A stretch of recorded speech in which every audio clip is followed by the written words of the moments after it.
सभी को good morning. कैसे हो सब? उम्मीद करता हूँ सब मस्त होंगे। मेरे चैनल पर आप सभी का स्वागत है। आज हम बात करते हैं मुख्यमंत्री की नियुक्ति कैसे होती है, कौन से अनुच्छेद मुख्यमंत्री से संबंधित होते हैं और भारतीय संविधान में उन्हें बता रखा है। तो बात करते हैं सबसे पहले हम मुख्यमंत्री की नियुक्ति। तो मुख्यमंत्री की नियुक्ति क्या है, इस लाइन की हम बात करेंगे। तो मुख्यमंत्री की नियुक्ति बात करें तो अनुच्छेद 164 के अनुसार मुख्यमंत्री की नियुक्ति राज्यपाल करेगा। कौन करेगा? राज्यपाल। याद रखना है, राज्यपाल करता है। अन्य मंत्री और अन्य मंत्रियों की नियुक्ति राज्यपाल मुख्यमंत्री की परामर्श से करेगा। तो मुख्यमंत्री की जो नियुक्ति है वो राज्यपाल करता है। ठीक है, याद रखना है 164 अनुच्छेद भारतीय संविधान के अनुसार। आगे नेक्स्ट हम बात करते हैं।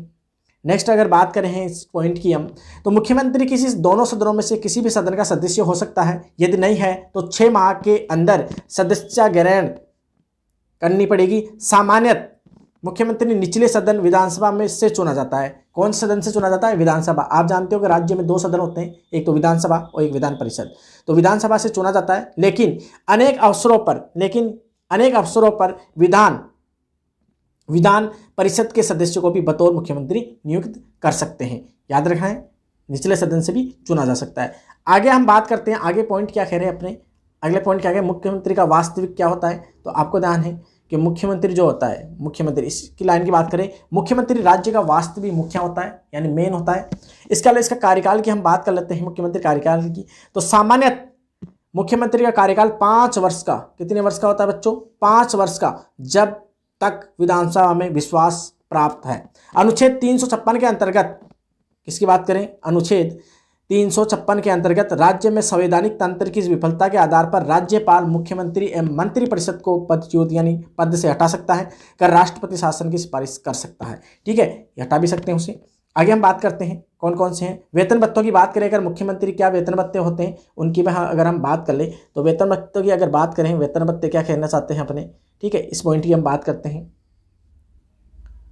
इस पॉइंट की बात करते हैं हम, वेतन भत्ते। तो वेतन भत्ते क्या है? तो देखो ध्यान से, वेतन भत्ते राज्य विधान मंडल द्वारा निर्धारित किए जाते हैं। किसके द्वारा? विधान मंडल द्वारा निर्धारित किए जाते हैं। ठीक है, इसके अलावा कार्य शक्तियों की बात करें, मुख्यमंत्री क्या क्या कार्य होते हैं, तो नेक्स्ट आगे बात करते हैं कार्य क्या क्या होते हैं, कार्य और शक्तियाँ क्या क्या हैं। तो आप जानते हो कि कार्य शक्तियाँ, मुख्यमंत्री के कार्य एवं शक्तियों का विवेचन निम्न बिंदुओं के आधार पर कर सकते हैं। क्या क्या उनकी शक्तियाँ होती है? पहला, मंत्रियों के बीच कार्यों व विभागों का बंटवारा करना। दूसरा, मंत्रिपरिषद की बैठकों की अध्यक्षता करना तथा मंत्रियों के क्रियाकलापों में सहयोग एवं समन्वय स्थापित करना। मेन क्यों मुखिया होता है? तो अन्य जो मंत्री होते हैं उनका लीडर कौन हो गया? मेन मुख्यमंत्री होता है। तो उन सभी पर क्या करता है? कंट्रोल करने का, ये निर्देश देने का काम मुख्यमंत्री का होता है। वह किसी भी मंत्री को त्यागपत्र देने को कह सकता है, उसे बर्खास्त करने की सिफारिश राज्यपाल से कर सकता है। अगला पॉइंट की बात करते हैं, मुख्यमंत्री के इस्तीफे या मृत्यु की स्थिति में मंत्रिपरिषद स्वतः विघटित हो जाता है। ठीक है, इसके अलावा हम बात करें अगले पॉइंट की, वह राज्यपाल से विधानसभा को विघटित करने की सिफारिश भी कर सकता है। ये क्या है? मुख्यमंत्री की शक्तियां हैं। आगे और बात करते हैं और क्या क्या शक्तियां हैं, बने रहे हमारे साथ। मुख्यमंत्री राज्यपाल व मंत्रिपरिषद के बीच कड़ी का कार्य करता है, यानी एक मुख्यमंत्री जो होता है राज्यपाल और मंत्रिपरिषद के बीच कड़ी का काम करता है, क्योंकि मेन होता है। इसके अलावा राज्यपाल द्वारा महत्वपूर्ण अधिकार जो होते हैं की नियुक्ति, जैसे महाधिवक्ता, राज्य लोक सेवा आयोग के अध्यक्ष एवं अन्य सदस्य, राज्य निर्वाचन आयुक्त मुख्यमंत्री के परामर्श से की जाती है। तो मेन परामर्श लिया जाता है मुख्यमंत्री से भी। विधानसभा का सत्र बुलाने या स्थगित करने के संबंध में राज्यपाल को सलाह भी देता है। ये भी क्या है? मुख्यमंत्री की है। इसके अलावा आगे हम बात करते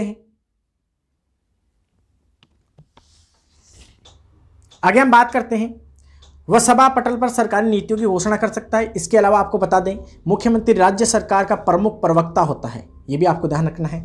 वह राज्य योजना बोर्ड का अध्यक्ष होता है। याद रखना है, राज्य बोर्ड का अध्यक्ष भी होता है मुख्यमंत्री। आगे हम बात करते हैं और क्या क्या है अधिकार होते हैं एक मुख्यमंत्री के पास।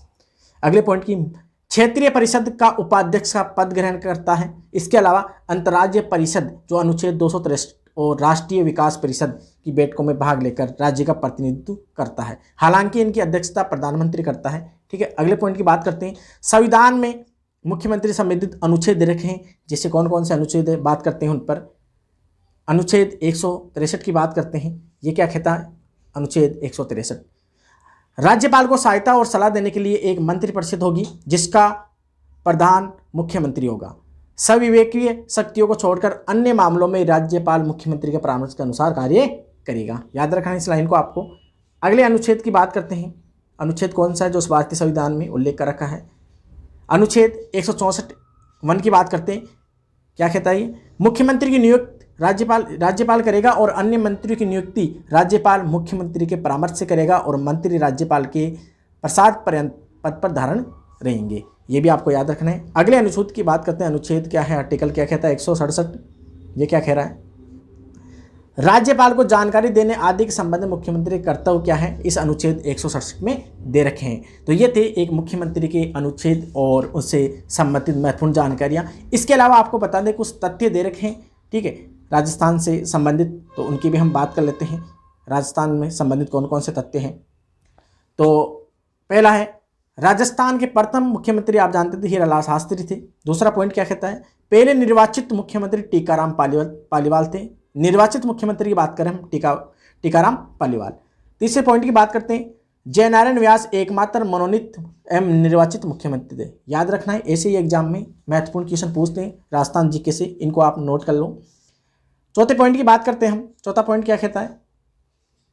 मोहनलाल सुखाड़िया सर्वाधिक यानी 4 बार मुख्यमंत्री रहे हैं। इसके अलावा 5वें पॉइंट की बात करें, मुख्यमंत्री बरकतुल्ला खां के समय भारत पाकिस्तान जो युद्ध हुआ था 1971 का, इनकी मृत्यु कार्यकाल के दौरान हुई थी। अगले 6ठे पॉइंट की बात करते हैं, मुख्यमंत्री हरिदेव जोशी के समय आपातकाल लागू हुआ था, ठीक है।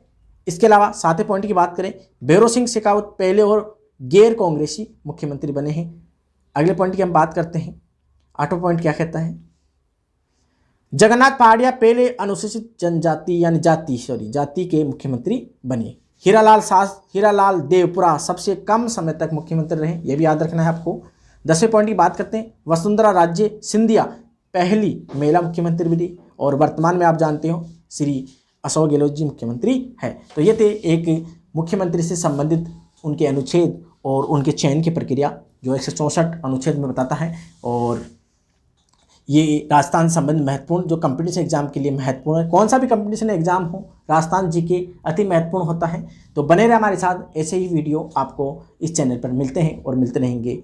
जय हिंद, जय भारत। मिलेंगे एक नई वीडियो के साथ।